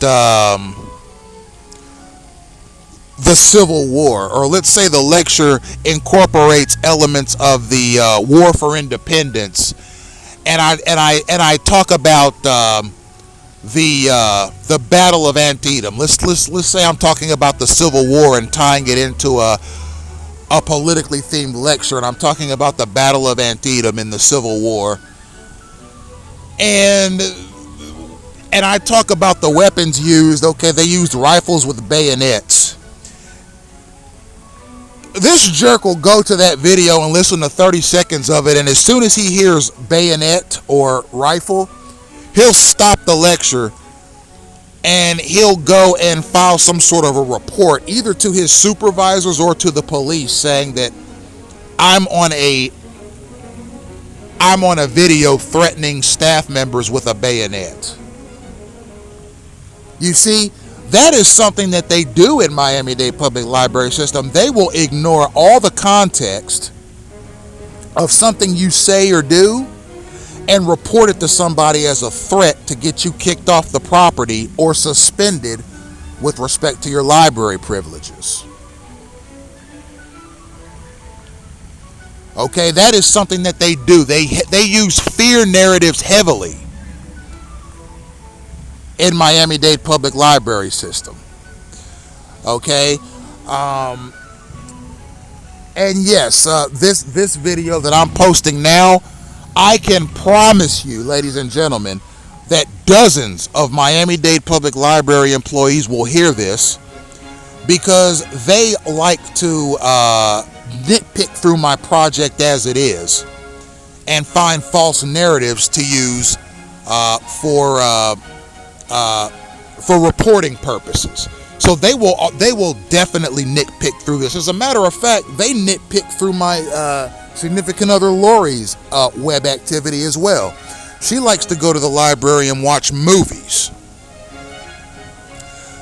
And what I know that a few of the library staff members have done with her is they'll walk past her desk a few times a day to see what movies she's watching on YouTube or on Hulu or Peacock. And they'll keep walking past her desk and watching the movie until they see a sword fight or a gun battle or an action movie or something like that in a movie. And then they'll report it as her watching violent movies and possibly issuing threats to staff through the movies she's watching. Alright, that's the kind of trash they do at Miami-Dade Public Library System to disenfranchise people. They will totally remove the context and zero in on something that they can report as threatening or frightening or scary. Right? And yes, it is criminal what they do, because they use local thugs to intimidate people. Okay, I oftentimes speak in my lectures about the May 1st incident that I had, in which a Hispanic male of Cuban descent rode past me in the middle of the night on May 1st in Olympic Park, as I was sitting down in Olympic Park, which is just behind the Kendall Lakes Library. And this piece of trash rode past me on an electric bicycle, threw a bottle full of chemicals at me. The chemicals splashed in my face, and then that piece of garbage drove off into the night. I called the police, they responded, and they did not take any evidence, nor did they do a report. I have no doubt in my mind, ladies and gentlemen, that Miami-Dade Public Library System, its staff members, were behind that attack. And I believe that the police were forewarned before the attack happened by Miami-Dade Public Library System not to investigate it. I have no doubt in my mind that that was an attack that was perpetrated, planned, plotted, and executed by Miami-Dade Public Library System against my person in retaliation for the dozens and dozens of complaints that I filed against that public library with various governmental auxiliaries. Okay? If the in-branch harassment doesn't work, if the snark doesn't work, if the insults don't work, this library system will utilize private investigators, hostile undercover operatives, thugs, and acts of violence involving all of the above to get rid of you as a patron. And yes, ladies and gentlemen, a lot of what I experienced in my gang stalking campaign in Miami-Dade County is a combination of various third parties that include Miami-Dade Public Library System. But I'm not going to say it's Miami-Dade Public Library System exclusively, because I've experienced gang stalking over the past 30 years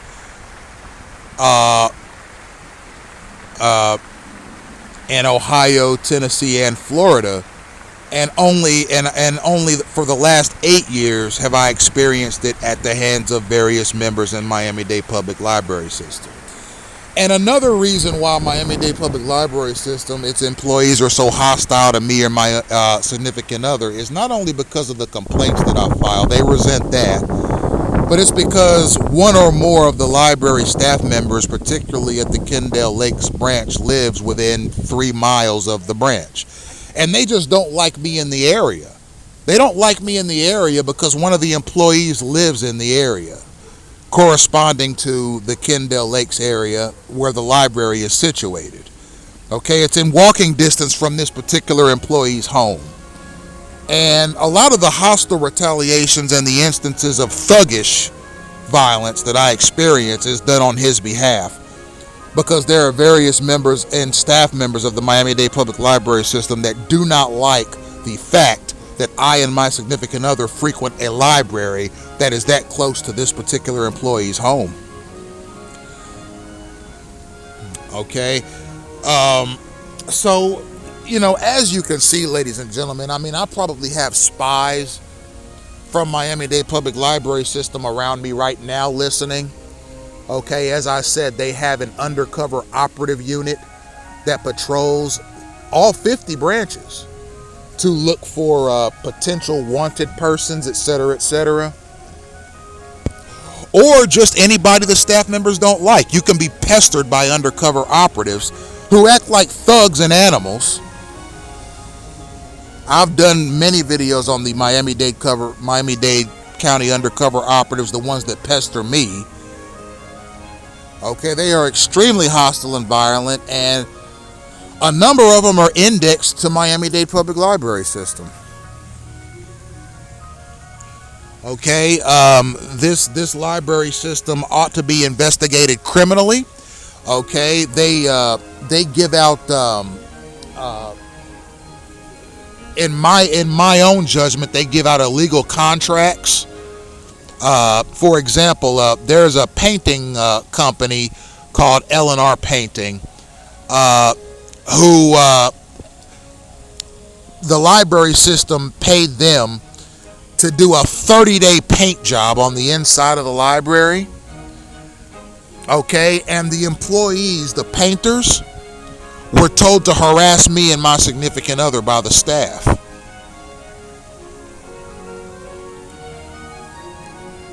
Okay, it took them 30 days to do a 7-day paint job.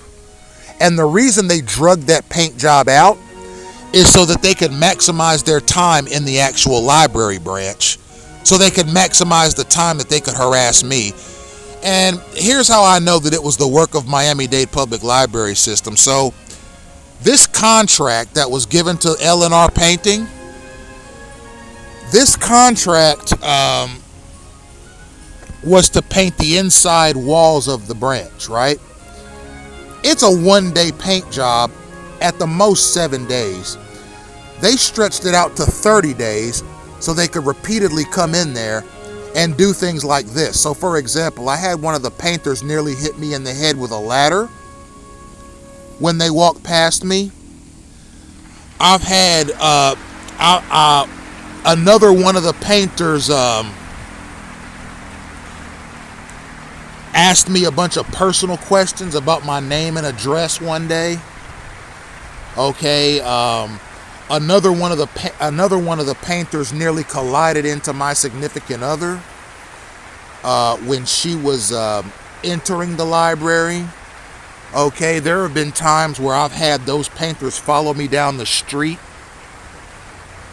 Okay, there were times where the painters would nearly hit me in the head with tools that they had, acting like they were walking past me just going to work, but their instruments came within inches of my head. All right, I actually caught one of those instances on camera, and I sent it to the mayor's office. And I told them that I believed that this particular painting firm was selected by Miami-Dade Public Library System to do this paint job because they're used to harass patrons that the staff members don't like. Okay, so it's not just thugs, local convicts. It's not just the police. It's not just the staff members themselves, but it's also contractors that Miami-Dade Public Library System uses to intimidate or disenfranchise patrons. All right? And no doubt, like I say, Miami-Dade Public Library System staff members, they nitpick through my project each and every day, and I know this to be true. Okay, they want to make my project about them. Okay, I've been posting online about gang stalking for 10 years now.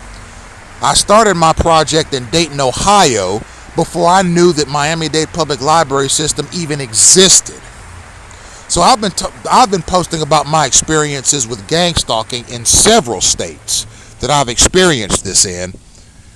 But the staff members of Miami-Dade Public Library System, the ones that nitpick through my project, they nitpick through my project and file report after report about how they think my project, the entirety of it, is simply about them. I'm not talking about gang stalking. I'm not talking about nationwide gang stalking. I'm not talking about international gang stalking. I'm not talking about my experiences with gang stalking over the past 30 years in 3 different states. They're asserting, not only within their own ranks, but to law enforcement, that everything that I write on my website is about Miami-Dade Public Library staff. So that's why I've decided to do a video specifically about Miami-Dade Public Library System so I can shut them up. Okay, if you are a member of Miami-Dade Public Library System and you're listening to this, and I know you are, because you all monitor and nitpick through my project on a daily basis, multiple times a day, looking for, quote, threats of violence against staff, etc., etc. I know you're nitpicking through this video. Let me address you personally. I talk about gang stalking from a holistic perspective. I talk about the gang stalking I've experienced in many states over the past 30 years in general, but over the past 10 years in particular. You are the subject of one video and one video alone, and that's this one.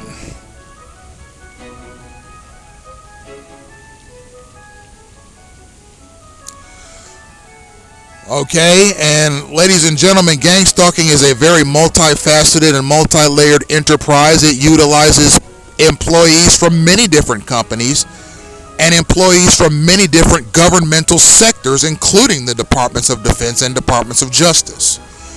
These persons are all unified using a covert communication mechanism that includes physical gestures, hand signals, verbal commands, vehicular maneuvers, and other cues and signals that these gang stalkers nationwide use with one another so that they can locate, pester, and harass targets. Maybe it's for fun. Maybe it's for the thrill of it. Maybe it's because they're just weasels and know they can get away with it if they do it in packs. But ultimately, ladies and gentlemen, Miami-Dade Public Library is but a component of the holistic gang stalking mechanism, which includes all 50 states, Hawaii and Alaska included. And I'm going to conclude this video with this, because you never know who's listening to you online, ladies and gentlemen. If there are any attorneys, any civil litigators who are listening to this video right now, who believe that they can help me sue for the disenfranchisement, false reports, and various acts of intimidation and thuggery that I've experienced at the hands of Miami-Dade Public Library staff and the undercover operatives that are indexed to the library system, and you believe that I can successfully sue them in a court of law, I want you to contact me. You can contact me on any of my websites. I check them daily, but especially my Facebook page, because I use Facebook Messenger. Or you can contact me at my phone number, which is 561-666-7971. That's 561-666-7971. Or you can email me at eismith@yandex.com. That's eismith@yandex, YANDEX, yandex.com.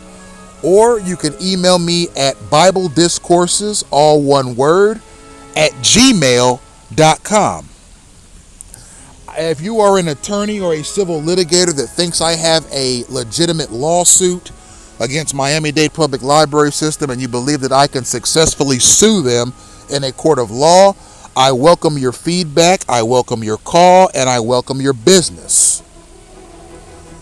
This library system has existed for 50 years, and there's no telling how many patrons that they've used these disgusting, annoying, and pestering disenfranchisement tactics on to either harm them, retaliate against them, or get them to leave the library that they're currently situated at.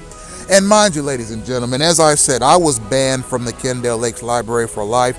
I'll probably be banned from all the libraries for life after the release of this video, and quite frankly, I couldn't care less. That is no longer a library system that I wish to do business in. I prefer Palm Beach County libraries or Broward County libraries. I've never had problems in any of the branches I've visited in any of those libraries. And I hope that these library staff members and the kinds of horrible things they do to patrons, simply to try and assert themselves as superior to the patrons or above reproach.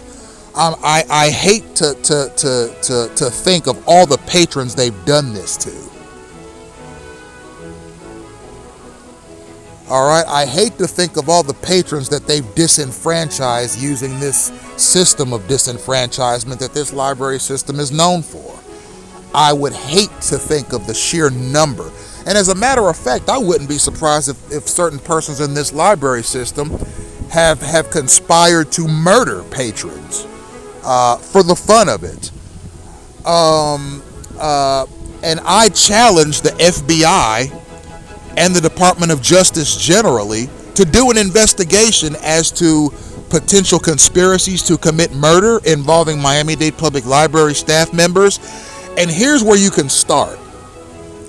So find out what library patrons have ever filed complaints against Miami-Dade Public Library system, and find out how many of those patrons have wound up mysteriously deceased or gone missing after the complaint was filed. They can't do none of this crap to me. I've already reported them to the FBI and the Department of Justice for my suspicions of this library system participating in organized acts of thuggery involving local criminals and convicts, using hostile and threatening and violent retaliation methods against me as a patron. So this library system knows they can't pull none of that crap on me anymore.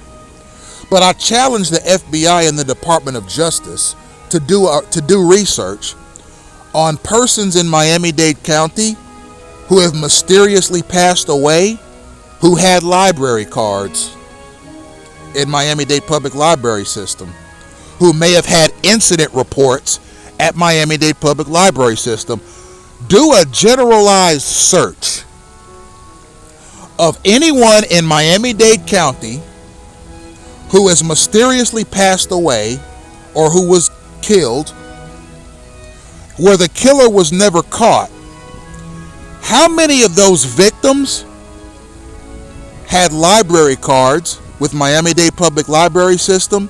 And how many of those victims had incident reports leveled against them by Miami-Dade Public Library system? Okay, it's possible that certain operatives within the Miami-Dade Public Library system or employees of Miami-Dade Public Library system conspired and had that patron murdered. Okay, that's the type of enterprise it is, ladies and gentlemen. As I said at the beginning of this lecture, it is corrupt from top to bottom. They use violent thugs to get rid of patrons they don't like. They use intimidation. They use threats. They use thuggery. And they use undercover operatives as well who are equally thuggish in their behavior. I'll say it a third time, ladies and gentlemen. I challenge the FBI and or the Department of Homeland Security and the greater Department of Justice to do a search of anyone in Miami-Dade County who has passed away mysteriously or was murdered and the killer was never found. How many of those victims had Miami-Dade County Library cards with incident reports on them? You might be surprised what you find. I invoke my First Amendment right to the United States Constitution to make these assertions. I believe and assert that these assertions are true and accurate, and I believe that the Miami-Dade County Library system has the capacity to make Miami-Dade County look bad. And I don't want that to happen because I think Miami-Dade County's mayor and its Board of County Commissioners generally do a good job investigating stuff like this. But when you have a library system that has 50 branches across the county and several hundred employees, or even thousands depending on what classifies as an employee, you never know what could happen. And oh yeah, let me tell you about something that happened to my significant other before I close. So I talked about a lot of my experience with Miami-Dade Public Library System, but let me tell you about some of my significant other's experiences there.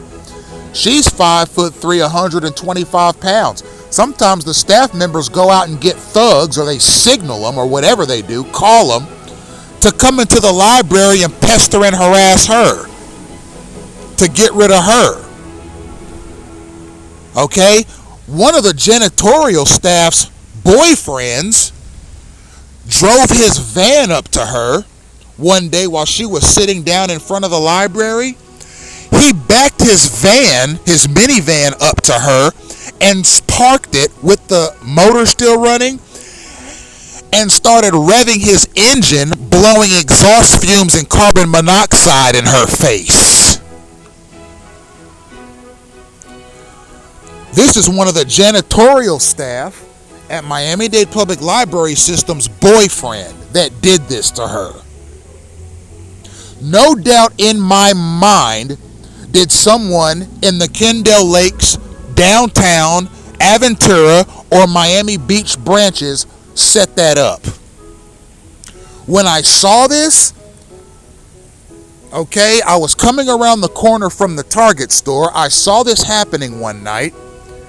I took pictures and I called the police and said I wanted to file charges of assault against one of the janitorial staff's boyfriends for backing his van up to my significant other directly in her face while she was seated in front of the library and started pouring carbon monoxide fumes into her face. By the time the officer arrived, this janitor's boyfriend had already left the library parking lot. He was probably signaled by one of the undercovers there who knew I was calling the police to flee the scene like a coward. When the police arrived, they asked me what happened, and I told them what happened. I showed them the picture of the assault happening, and the officer said, well, I didn't witness this happening. I see your picture, and I appreciate your call. But since I didn't see this act happening, I can't press charges for assault. This happened a second time. About 8 months later, and mind you, me and my significant other have frequented the Kendall Lakes Library for 4 years now. Now she's the only one that can go there because I've been trespassed for life because of my race and my project. But that's okay. She likes that particular branch because of its location. And she hasn't had as many problems recently because of the complaints I've filed with the mayor's office against the library system. So she still goes there. But that happened again.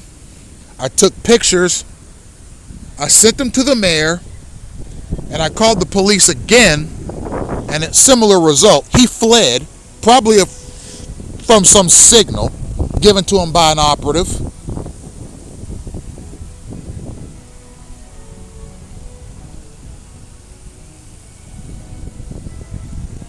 And I wasn't able to file a report or press charges because the officer was not there to witness it.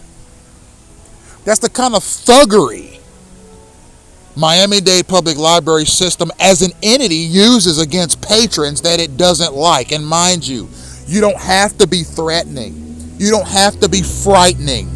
You don't have to be a disruption. They could simply just not like you. And they will descend upon you as a library system, as a unit, not only with staff members, but with patrons. They team up, they will gang up on you with patrons to harass you inside the branch. They will use local convicts to harass you.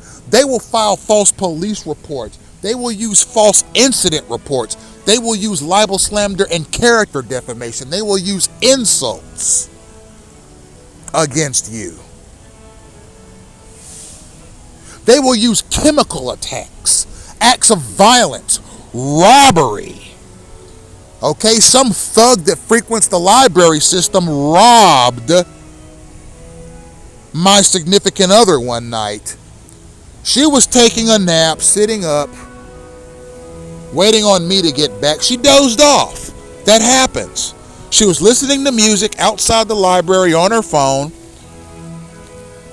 outside of normal business hours, and some thug walked up to her while she was asleep and took her phones out of her purse.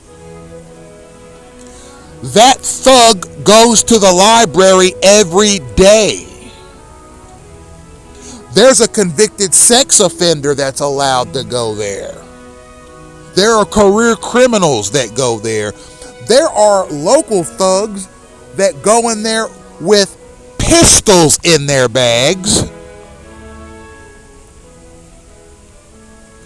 And the staff doesn't mind them. Why? Because they're Cuban. And most of the staff members in Miami-Dade Public Library are Cuban themselves. Race plays a part in what you experience at the Miami-Dade Public Library system.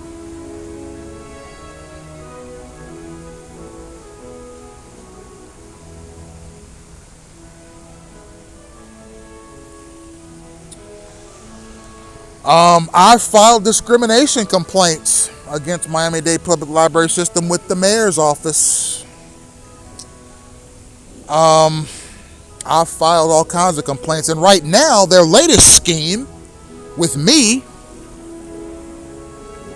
is they're trying to get me trespassed from Olympic Park, the Miami-Dade Public Library system.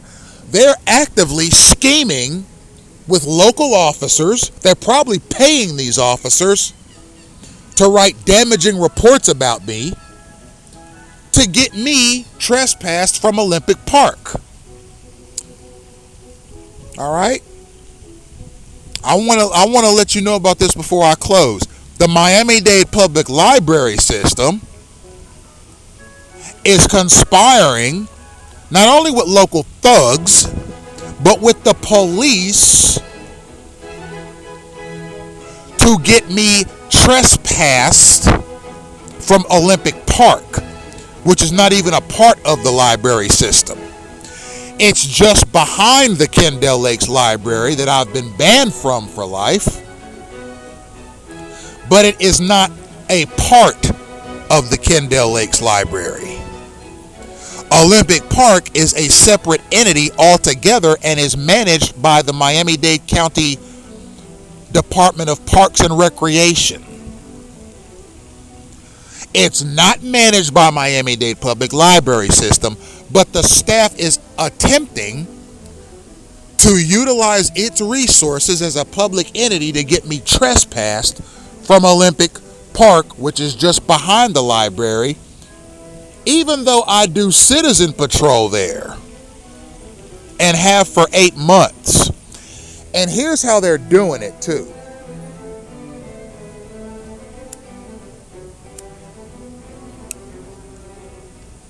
So what they're doing is they're staging it to where their employees are pulling into the parking lot around the same time I start patrol, regardless of what time it is. It could be 7:30 a.m., it could be 8 a.m., it could be 8:30 a.m., even though the employees are not required to come to the library until 9 a.m. They're coming to the library extra early so that they can catch me while I'm doing my citizen patrol. And what they're doing is they're swinging their cars around the parking lot. One of the staff members almost ran me over with her SUV one day while I was doing citizen patrol.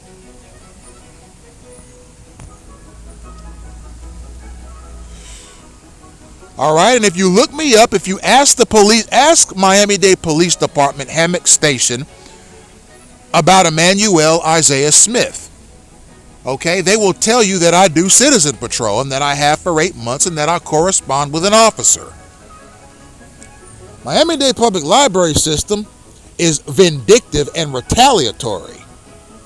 They're still angry at me for all the complaints against them I filed to county government. They don't want me in Olympic Park even though I do citizen patrol because Olympic Park is very close to the library. So what they're trying to do is they're trying to create another fear narrative. Well, he looks at us intimidatingly when he does patrol. I pulled into the library one day to go to work a little early, and I saw him doing citizen patrol, and he looked at me in a threatening manner. When he does citizen patrol in Olympic Park, sometimes he walks around like he wants to hurt somebody. I see him looking around. He's huffing and puffing and walking through Olympic Park. I feel scared. And I'm scared to go to work because of him. He does his patrol in a threatening way. Me and the library staff, we fear for our safety and that of our families. Because of how he does citizen patrol.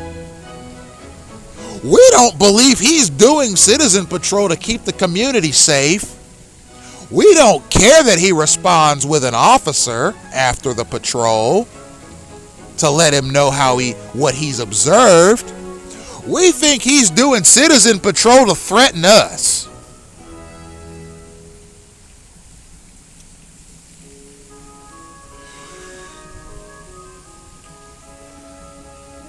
He makes us scared.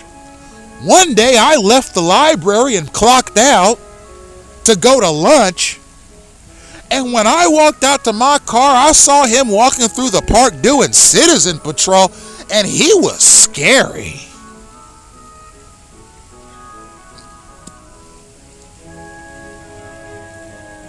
One time I think he said something hostile or violent to me while he was doing citizen patrol.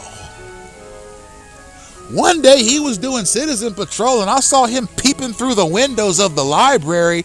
It was creepy. I want to do a police report. I think he's violent. I don't want him doing citizen patrol in Olympic Park because sometimes my wife goes there and I don't want him crossing paths with her.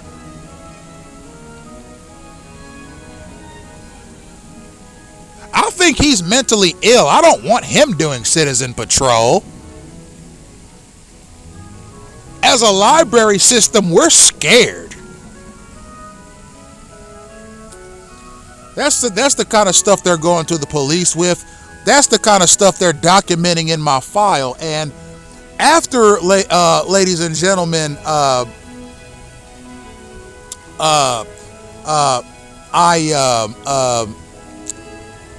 filed my most recent complaint against them about the stuff they were writing about me. They found a way to block me from doing records requests. So for the last year, I've been trying to log into the records request portal to see if they're filing any more false, phony, derogatory, or untrue reports about me in my library file, and I can't log in. And I can't reset my password. So I can no longer see what those people are writing about me or my significant other. And I know that their IT department has found a way to block me from looking at the records request portal. So that's their way of absolving themselves and dodging accountability for the libelous slander and the thuggish garbage that those people put in my library file. They've already trespassed me for life from the Kendall Lakes branch. They'll probably try to trespass me for life from all their branches because I've effectively exposed them as a corrupt entity.